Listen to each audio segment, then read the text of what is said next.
உள்ள தாளிசைகளின் எண்ணிக்கை 509ங்க. 509. கலிங்கத்து பரணியில் உள்ள தாளிசைகளின் எண்ணிக்கை 509. இப்படி நோட் பண்ணுங்க. கேட்டுக்கிட்டே இருங்க. கேட்டுட்டே இருக்கணும் நீங்க ஆன்சரு. சரிங்களா?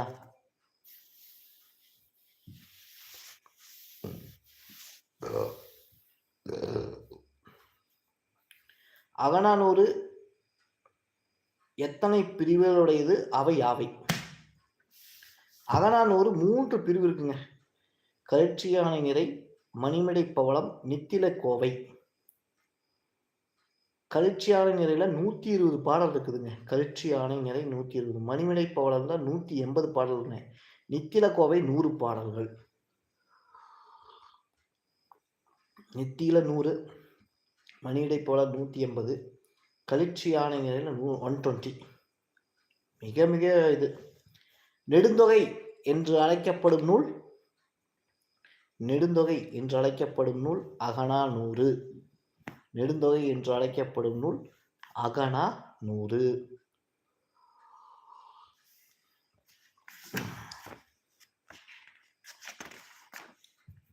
பாரதியார் மொழிபெயர்த்த நூல் ஒன்று இருக்குதுங்க. பாரதியார் ஒரு நூலை மொழிபெயர்ப்பார், ஒரே ஒரு நூலை.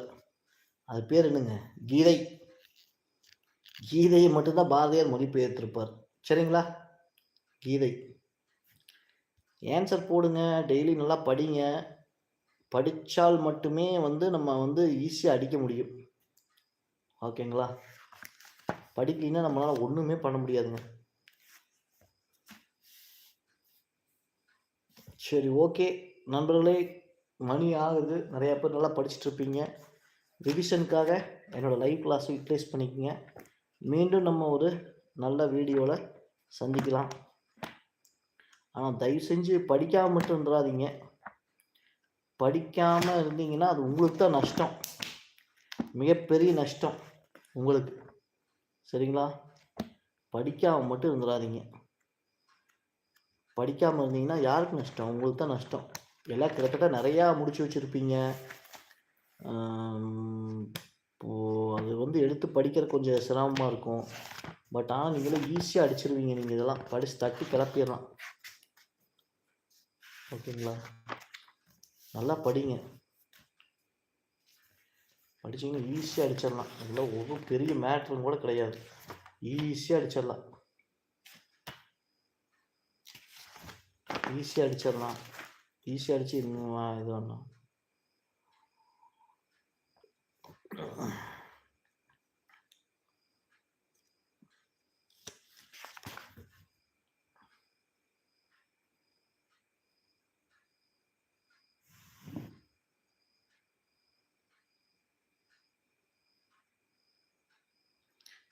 குமரகண்ட என்பது எவ்வகை ஒரு நோய்? வலிப்பு நோய். குமரகண்டங்கிறது ஒரு வலிப்பு நோய். மக்கள் கவிஞர் யாருங்க? மக்கள் கவிஞர். மக்கள் கவிஞர். மக்களுக்கெல்லாம் என்ன பிடிக்கும்? பட்டா இருந்தால் பிடிக்கும்ல. பட்டுக்கோட்டை கல்யாண சுந்தரம். மக்கள் கவிஞர் பட்டுக்கோட்டை கல்யாண சுந்தரம். சரிங்களா?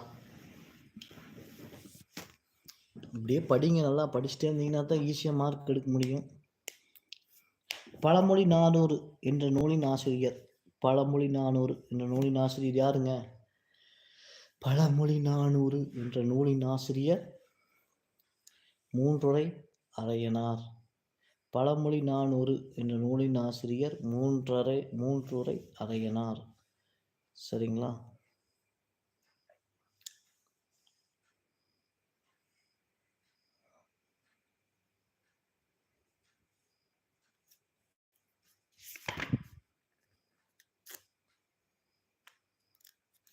ஜெயங்கொண்டார் பிறந்த ஊர் எதுங்க? ஜெயங்கொண்டார் பிறந்த ஊர். ஜெயங்கொண்டார் தீபங்குடி, திருவாரூர் மாவட்டம். திருவாரூர் மாவட்டம் தீபங்குடி. ஜெயங்கொண்டார் திருவாரூர். ஜெயங்கொண்டார் பிறந்த ஊர் தீபங்குடி. சரிங்களா? தப்பா இது பண்ணிட வேண்டாம்.